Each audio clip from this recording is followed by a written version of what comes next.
Hello, algebra students. Now that we've finished up everything in chapter 3, today is going to be our first review day to remind you about all that earlier stuff, in addition to what we've just recently been working on with graphing. So we're going to go through the problems on your review worksheet for today.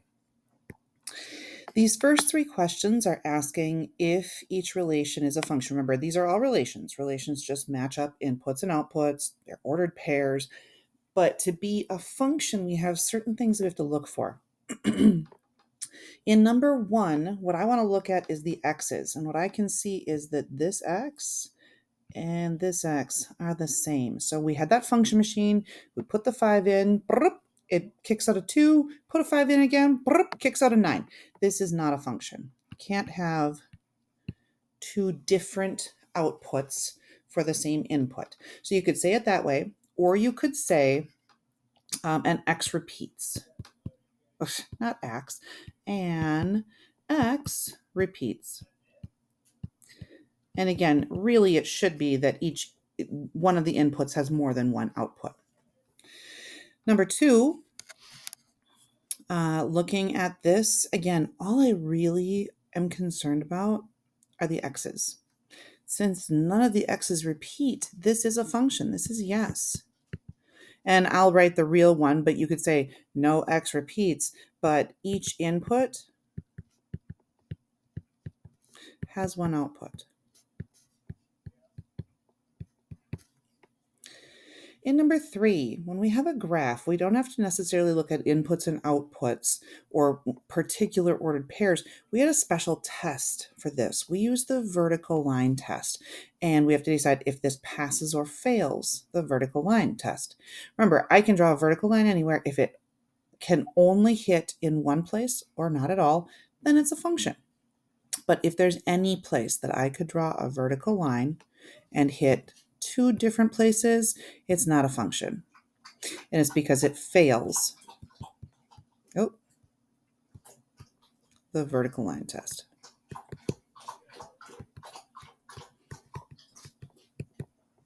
Sorry if you can hear my dog drinking water. For these 6 problems, we have to find the slope between each pair of points. When we're finding slope, remember, our formula is, it didn't want to switch colors for me, y sub 2 minus y sub 1 over x sub 2 minus x sub 1. So you could take every single ordered pair and label every one of them with an x and a y. And then if you like to always order them the same way, I've said this before, you can every single time make that first order pair your 1s and the second order pair your 2s. Or because the 2s come first, if you want to make those your 2s, make the second order pair your 1s. It really, truly doesn't matter. And you can sort of mix it up too and say, oh, this time I want the first order pairs to be my 1s, and this time I want the second order pair to be my 1s. It really doesn't matter. And if you like to just do them the same way every single time, that's fine. So the way that I've got everything labeled right now, y sub 2 is going to be negative 3 minus the y sub 1 is 2. And x sub 2 is negative 16 minus 19 for the x sub 1. On both of these, I would probably do a keep, change. So I'm going to get a negative 5 on the top. And negative 16 plus a negative 19 is still going to be a negative, and that would be 35. However, this has to be simplified, and I've got 2 negatives. 2 negatives are going to give me a positive. I can divide both of those by 5, and I will get positive 1/7. Now, I am going to just do the rest of these problems and probably not talk very much, but you can kind of watch me go through these, or you could pause it and do the problems on your own and then check them with the video, however you'd like to do that. And I'll just mention, I'm not always going to label everything, but you certainly can. You can draw the lines like I do to connect the y's on the top and the x's on the bottom also.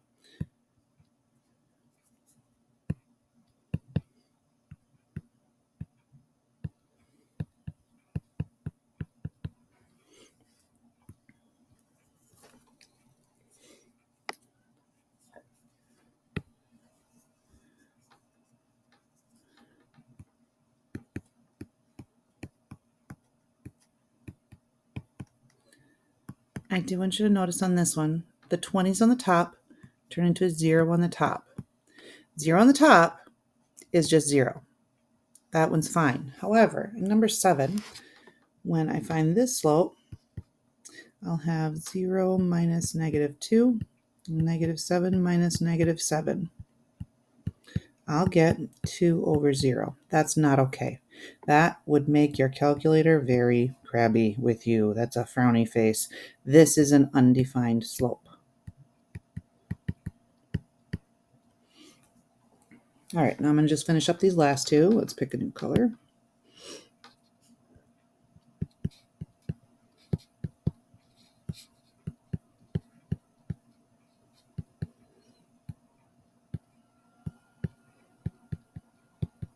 Oh, that's a -10.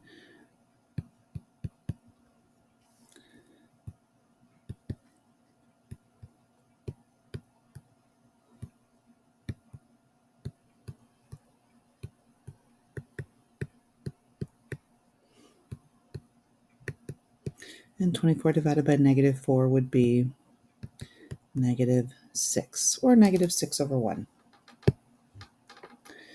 When we're graphing with x and y intercepts, that's why we've got the zeros in place. And remember, the zeros make sure that we stay on an axis. So if the y is equal to 0, I am not going to go up or down at all. I'm going to stay on the x-axis. So when I put in that y is equal to 0, that's putting it in right here. 2 times 0. But 2 times 0 is 0, and adding 0 doesn't do anything. So really, I can just ignore all of that. What I have right now for my equation just says x equals 6. So x equals 6. Then, let me get rid of all my scribbles there. If the x is equal to 0, then I would not move sideways at all. This is just going to be staying on the y-axis. So if the x is 0, that would be putting a 0 right here instead of this x. And adding 0 doesn't do anything, so I could just ignore that part. So I have 2 times y equals 6, so 2 times 3 equals 6. When I graph this, the ordered pair, remember these are really just ordered pairs, right? 6, 3 is right there.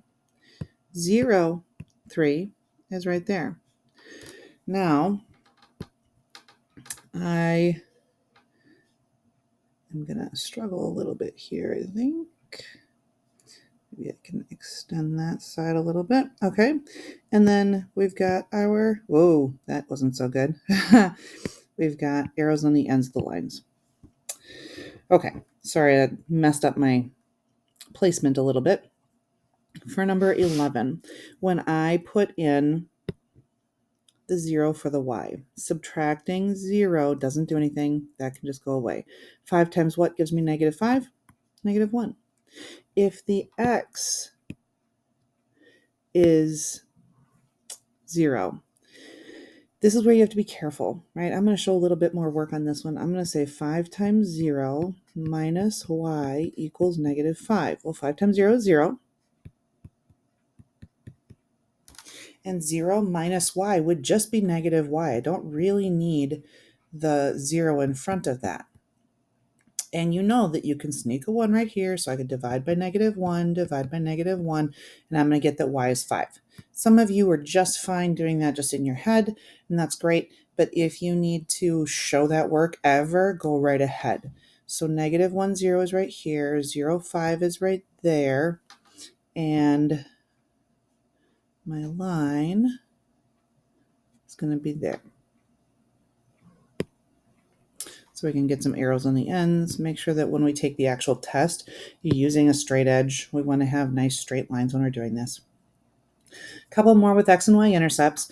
Again, feel free to either show the work or just kind of cover up parts of the equation that go away. When the y is equal to 0, 3 times 0 is 0. I don't have to subtract 0, so I just have 2x equals -12. So that's going to be a -6. And if the x is 0, again, I'm going to just be really careful here. I'm just going to take out that part. So -3 times something gives me -12. That would be +4.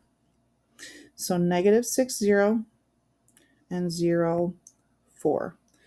and then we'll get our line.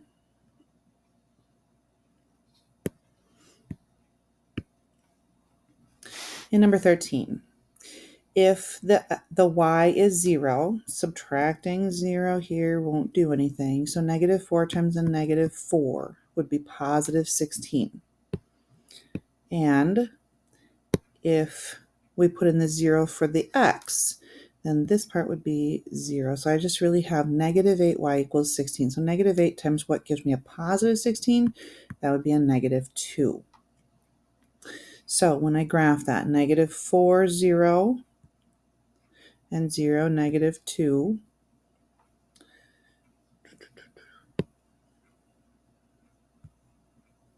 And there's our line. And we'll end with arrows. Graphing in slope-intercept form. Remember, that's y equals mx plus b.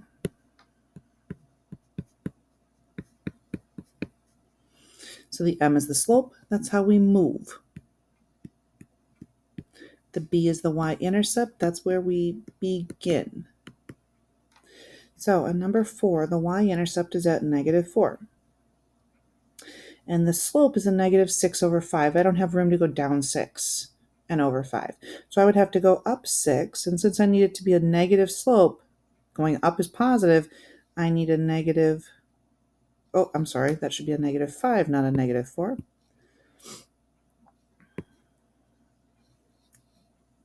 There we go. So here is our line. We'll off by a little bit, but I hope you understand. Okay. For number 15, we begin at negative 1. The slope I can make look like a fraction, 2 over 1, so up 2 over 1. And I am going to get as many points as I can on my graph. When we graph this one, again, doing my best to get it right through those points. Mine wobbles a little bit when I move, but having more points on your graph makes it easier to make sure that you're getting a really accurate graph. For number 16, I don't see a y-intercept, so I would start by saying, oh yeah, it's 0. We're going to start right here at 0. My slope is 3/4, which means up 3 and over 4. Now, I would have space to go up 3 again, but I don't have space to go over 4, so I could go negative 3 and negative 4. So there is my line. A couple more, but this time we have to do some work to get slope-intercept form. I need the y to be all by itself. When I do this in number 17, I would need to get rid of multiplying by 3. So we're going to divide by 3, divide by 3, divide by 3. And I would sneak a 1 in front of that x. So my equation right now is really just y equals 1/3 x minus 1, which means I'm going to start at negative 1. My slope is a positive 1/3, so up 1 over 3, or negative 1 and negative 3.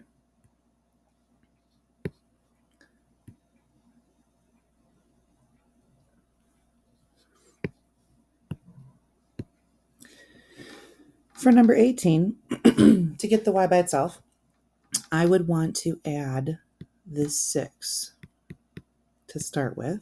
I'm going to move underneath the graph now. So I really have, I'll put the 2y first. 2y equals 5x plus 6. And then we divide, divide, divide. So y is going to be 5 over 2x, and that's okay because that's our slope. 6 over 2 is 3. So we'll begin at 3. And a positive 5 over 2 slope, I don't have room to go up 5. So I'd have to go down 5. And since I want a positive slope, I need to go down and left. So right there.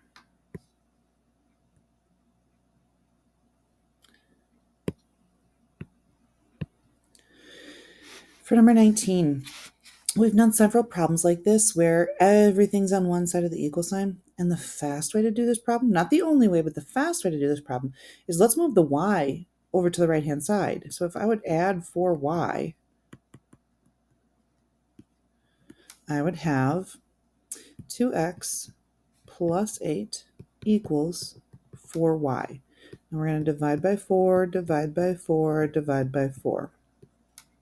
I'll put the y first. 2 over 4x, we would simplify that to be 1/2 x.